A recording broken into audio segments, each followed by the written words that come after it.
Hi, it's Janet Morena, Executive Director of Priest for Life. Welcome to our show today. Well, I hope you like that. How much is that doggy in the window? You know, I remember that song first sung when I was a little girl by Patti Page.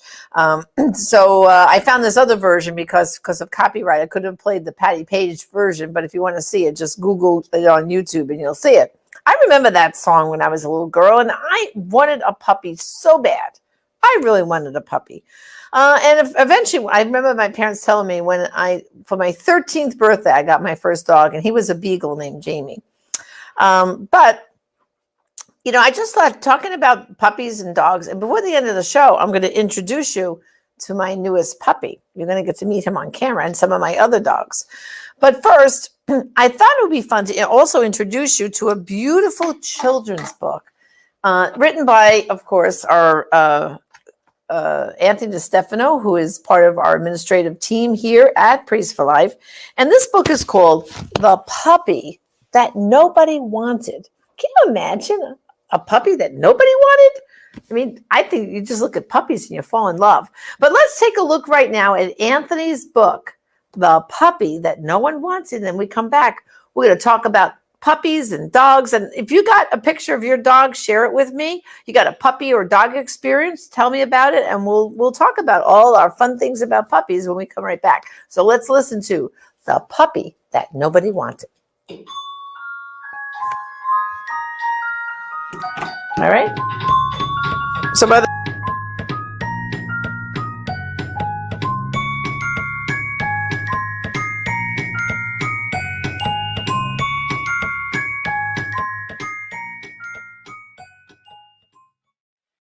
Hi, kids.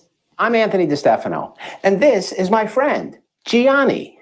Gianni belongs to a lady I know and work with named Janet, and the reason why I'm holding him is because he looks a little bit like a puppy in a book I wrote that I'd like to read to you right now.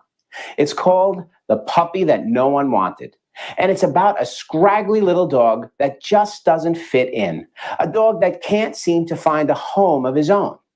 Now, after I finish reading, I'll be back with Gianni to say a few words to you adults who are watching too, because this book isn't just for kids. The Puppy That No One Wanted. Once upon a time, there was a poor, mangy, smelly little puppy. He was the runt of the litter, and from the moment he was born, he was cast aside and forced to live on his own. Many days, he would wander through the muddy streets of town, cold and hungry, looking for something to eat. But wherever he went, people gave him nasty looks and yelled, "Get out of here, you dirty mutt! There's no food for you here." Still, he managed to be a cheerful puppy. He survived on whatever scraps he could find and never lost hope that one day he would find a home. At night, he slept in an alley with the other stray dogs. Some of them were old and sick, and in the winter they all huddled together for warmth. Often, the puppy would try to lift their spirits by making them laugh. When he fell asleep, the puppy always had the same dream. He dreamed about running through a beautiful open field of flowers under a warm, sunlit sky. And of course, he dreamed about food, lots of food. When he woke up, he was always starving. The other dogs would be hungry too, but they were too weak to go looking for food, so the puppy would have to go off alone. One day, after searching for hours and being chased away by many people, his nose caught a whiff of something delicious. It was coming from the home of the town butcher. It smelled heavenly, and the puppy just had to find out what it was. So he sneaked into the house and saw the butcher sitting at his kitchen table having lunch. The puppy's mouth watered as he watched the man eating a juicy steak. Slowly, the puppy crept through the man's legs and under the table. There were a few scraps on the floor, and the puppy hungrily ate them. If only the man would drop some more food, the puppy hoped. Suddenly, the man stopped eating. "What is that awful smell?" he yelled. Then he looked down and shouted, "Why, you dirty, stinky mutt! What are you doing under my table? Get out of here before I make dog stew out of you." The butcher tried to kick the puppy, but he managed to escape through the window. He ran as fast as he could down the street, but the butcher threw the steak bone at him, barely missing his head. Just then, the puppy had an idea. He turned around and stuck his tongue out at the butcher and started barking at him, making him even madder. The butcher threw another bone at him, and then another, and another. Every time a bone came flying at him, the puppy dodged out of the way. Soon, the man got tired of throwing bones and slammed his windows shut, yelling, "Don't you ever come back here again, you smelly little runt." The puppy looked around at all the bones on the ground. He had enough food to last him a whole week. But just as he was about to start eating, he remembered his friends, the stray dogs in the alley. He thought about how old and sick they were. So instead of eating the bones himself, he tied them together with a rope and began to haul them up the road. The load was heavy, and the puppy had to use his mouth to hold one end of the cord and carry the big bundle of bones on his back. After struggling for 6 long hours, he finally arrived at the alley. The other dogs couldn't believe all the food he had brought. They were so hungry that they dove past the puppy and onto the pile of bones, devouring it as fast as they could. The puppy just watched as they ate and ate, and when they were finished, there wasn't a trace left. As soon as they were done eating, the dogs fell asleep, happy and satisfied. But the puppy was still starving. Even though he was exhausted, he had to go out again to search for food. And to make matters even worse, it had started to rain.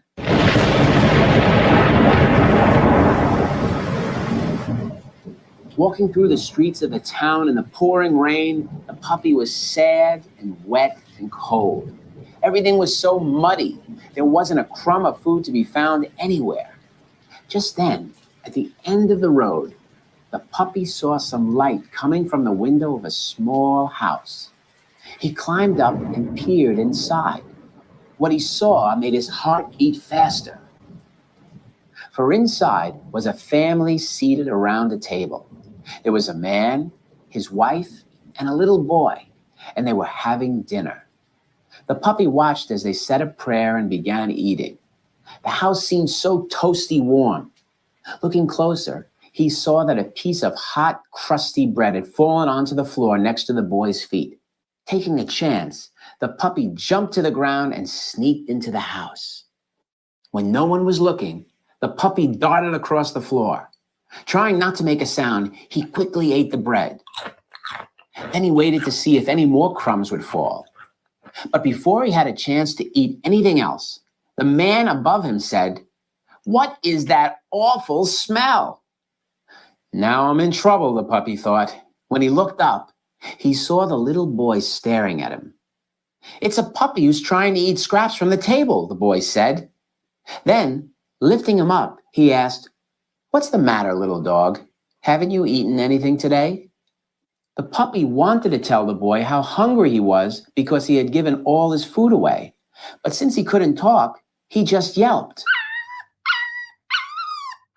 The boy looked at him strangely and smiled, as though he somehow understood.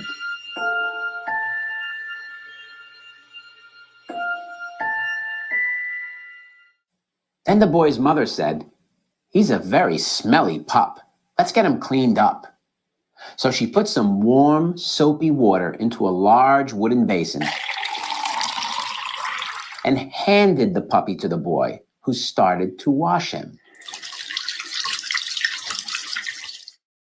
Afterward, the woman gave the puppy a huge plate of food. The puppy couldn't believe how tasty it was. While he was eating, the man said, "He can stay here tonight because of the storm, but tomorrow we'll have to decide what to do with him." That night, the puppy slept in bed with the little boy. He watched the boy say his prayers and then snuggled up next to him. Imitating the boy, the puppy said a short prayer of his own. "Please, God, let me stay here with this nice family." Then he drifted off to sleep. And he slept and slept and slept. He dreamed all night about the field of flowers. He was still sleeping when morning came and he heard the boy's voice. "Rise and shine, little dog. It's time to wake up." The puppy wondered what was going to happen to him. Would he be thrown out again like all the other times in his life? Would he be cast aside and forgotten? But the boy just looked at him and said, "Follow me."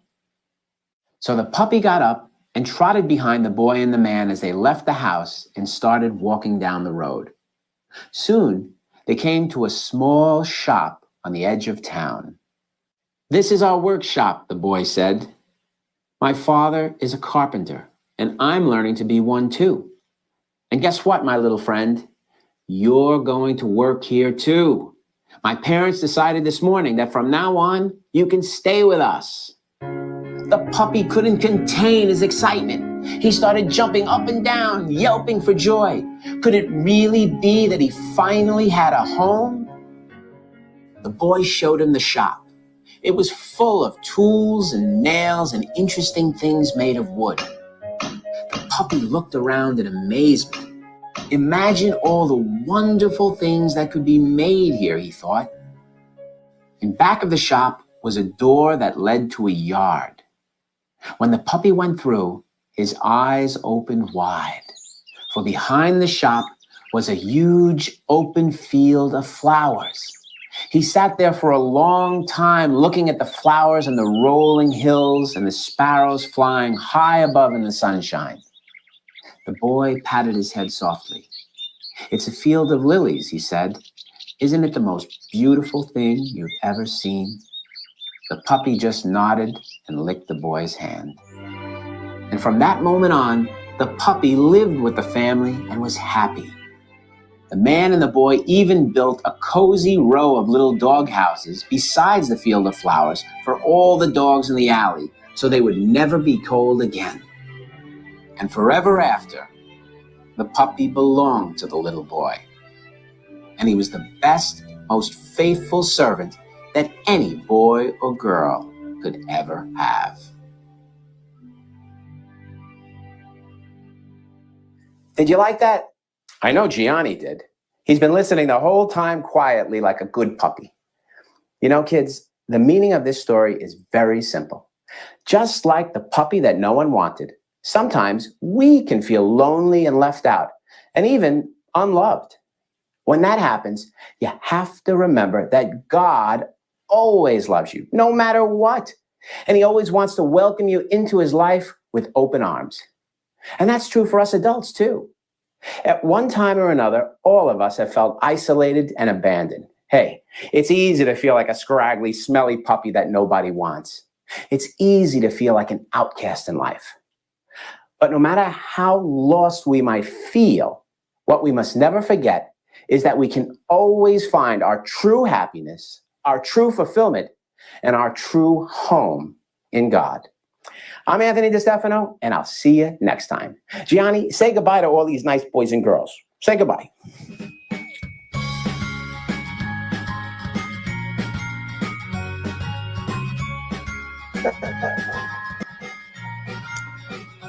I hope you enjoyed that. Welcome back. And here for you is Gianni. That's right. Gianni is my Shih Tzu. Gianni is 9 years old. And Gianni wants to tell you, if you'd like to get your own copy of The Puppy That Nobody Wanted, you can do that by simply going to our online store, prolifeproducts.org. We would love, love, love to get you a copy of The Puppy That Nobody Wanted, written by Anthony DeStefano. It's a great book, as you just saw. And Gianni, of course, gives it a paw of approval. So here's the story about Gianni. Gianni, I got 9 years ago. I already had his brother Giorgio, right, Gianni? Yes. And what happened was about a year and a half ago, Gianni's brother Giorgio passed away, which made Gianni very, very sad, right? So I went about 3 months. Everyone was saying to me, poor Gianni, he must be so lonely, Janet. Are you going to get another Shih Tzu? And I was like, oh, I don't know. So I started looking on the internet. And before long, I found a breeder right here in Florida. And I kind of looked, around. And suddenly there was a picture of a puppy that was available. Well, I fell in love at first sight. I was like, oh my gosh, I have to have this puppy, and this puppy will be a companion for Gianni. Okay, so in a minute now, I'm going to have someone come over. I'm going to put Gianni down. Okay, enough. The star of the show here, Gianni. We're going to put you down here. I have to actually put him in his case.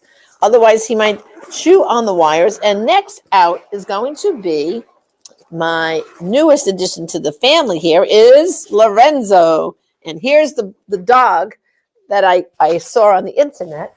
And actually, Lorenzo's parents are champion Shih Tzu show dogs. That's what they are. Champion Shih Tzu show dogs, right, Lorenzo? Give mommy kisses, yes.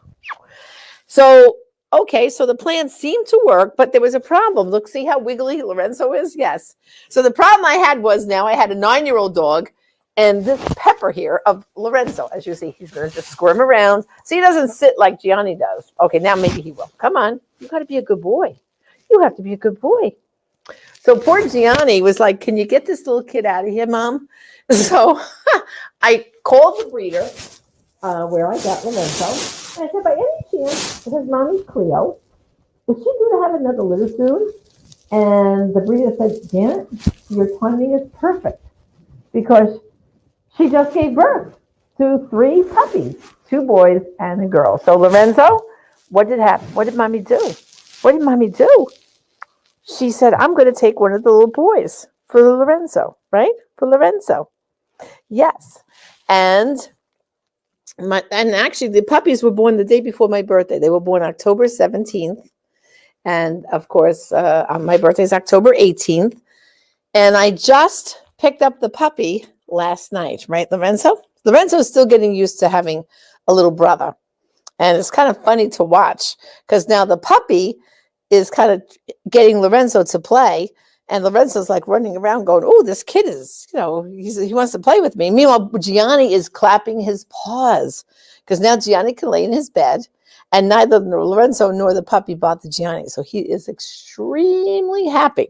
So in a minute, I'm going to put down Lorenzo. I'm going to put Lorenzo down. Okay, you're going to go back in your case and I'm going to bring out now the new addition to the Marana family. Go ahead, Lorenzo, in your case. Come on. And there you go. Okay, there he goes.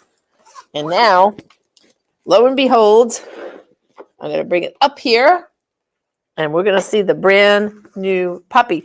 And his name is Alfredo. So we have 3 Italian dogs. We have Gianni and we have Lorenzo. And here we have our brand new baby. And look at his little tail wagging. This is Alfredo. Right, Alfredo? And so far, he slept. How many of you had puppies? You know what it's like, right? Sometimes they cry through the night, right? When you first get a new dog. Well, he did really good last night. I put him in the crate next to my bed, and he didn't whimper at all. He was very good, and he slept through the night. And then this morning, when he got up, he peed where he was supposed to on his little pad in his playpen. And I brought him here to Priest for Life to work. So all 3 of the dogs are here today. Sometimes I do bring them to work, and sometimes they stay home. But with Alfredo being such a baby, I think I'll bring the dogs all to work so that they can have fun. Right, Alfredo? What do you think? Yeah, enjoying all this? So I'd like to hear from you. How many of you have puppies? You have dogs? I mean, I just love them. And people thought I was crazy for getting a 3rd Shih Tzu. And I said, well, you know what? The dogs are company for each other besides me. What I also like about the Shih Tzu breed is, here's a good point. Guess what? They don't shed. Shih Tzu's hair is kind of like people's hair. And so therefore, see, there's no shedding. And also, for people who are allergic to dogs, they're a great breed because their dander is not the kind of dander that makes people who are allergic to dogs have problems. Oh, here, this is Melanie. She says, I'm a Frenchie, understanding completely. No need language when you speak from your heart. That's right. And doggies really help you speak from your heart, don't they? They're also very consoling. You know, I heard that actually dog sales were up all during the pandemic because people were stuck at home and couldn't get out. And what better way to have companionship than to have a new puppy? Because you're stuck at home anyway, to train, right? Right. Look how nice he snuggles. And Alfredo, right? Alfredo? Yeah. But to go back to the Shih Tzu breed for a minute. So for people who are allergic to dogs, they're great.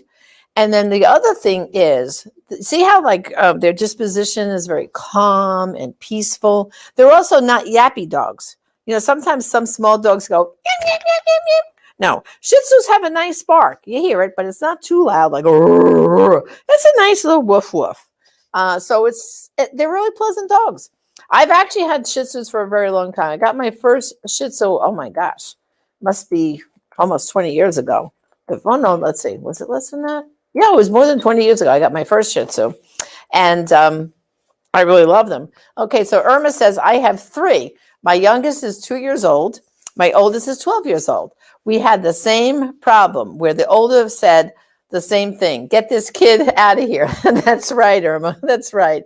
So I think now, you know, Alfredo is going to be the secret recipe here because Lorenzo will run around, as you saw how much bundle of energy he is, and Alfredo will be able to meet his match there with that energy, you know. And also, too, Lorenzo had a sister as part of the litter. Well, the breeder kept Madison because to groom her and train her to be a show dog. She's already won some awards. So Lorenzo's and also now this guy here, Alfredo, their parents are champion show dogs in the Shih Tzu category. And so far, Madison is making her mark or her paw to be a champion show dog too. And we have another comment. Heidi says, I just don't like all the long fur. Oh, well, see, that's the thing. I don't know if you noticed Gianni's and Lorenzo. I keep what they call it like a puppy cut.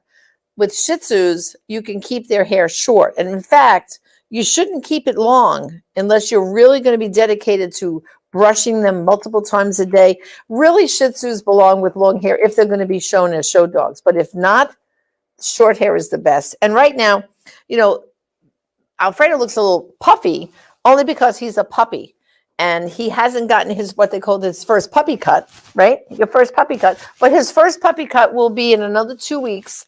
That he'll be old enough to have his first puppy cut.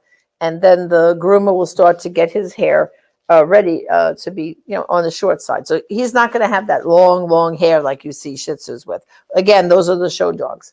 All right, we have Bobby says, I've always had multiple dogs. Currently, 2 Jack Russells and Chihuahua mixes and a 13-month litter mates, Jake and Maggie. Oh, that's sweet. Yeah, litter mates are kind of cute, right? Aren't they? Well, although Alfredo and Lorenzo aren't litter mates, but they are true brothers. They come from the same parents, and he was the second litter, and Lorenzo was the first. What's the matter? You want to say hi to everybody? Here, let's put you up on camera. Here, look, smile. Smile, Alfredo. There he goes. There he is. So, what do you think of the name Alfredo? Do you notice all 3 of my dogs have real names? Like Gianni, Lorenzo, and Alfredo. Little Italian names, real little names from my 3 little boys. Well, I just want to remind you, let's see, do Shih Tzus get along with cats? Well, you know what? I think the answer is probably more yes than no, because one of the girls on staff here, she actually has a dog. He's half Shih Tzu and half Chihuahua, and she's actually a real cat lover, but she also fell in love with this puppy. And basically, his name is Loki, and he has, let's see now, 2 cats, I think, in the house, and he does fine with them. At first, they do that little, like, where they check each other out, and they kind of look, you know, this and that. But Loki's doing fine with the cats. In fact, she had one older cat, and then she just got a set of kittens. So she's got her hands full, but Loki's kind of enjoying playing, and the cats are getting used to him. So I think it's how you introduce the pets to each other. First of all, I wouldn't leave them alone by themselves together for a very long time. Keeping them separate, only together when you're there to, kind of supervise the activity that they do. Okay. Well, I hope you enjoyed this little takeoff of our usual program. I just thought, something to cheer us up. Puppies always make us feel good. And Alfredo wanted you to meet him, see how he's doing. Okay. And I just want to remind you all, like I showed you earlier, about that great book from Anthony that we read at the very beginning, The Puppy That Nobody Wanted. And you can get a copy of this book by just going to our online store, prolifeproducts.org. And while you're up there, you'll also see some great books written by Father Pavone, myself, Alveda King, Teresa and Kevin Burke, our whole team. So if you want to get more involved in the pro-life movement and you want to have some more information, again, go to prolifeproducts.org. And we also have a great collection of t-shirts. So thank you for joining us, and tune in to our program tomorrow, because tomorrow we're going to do some more talking about getting healthy in the new year. So for now, this is Janet Marana, the Executive Director of Priests for Life. God bless.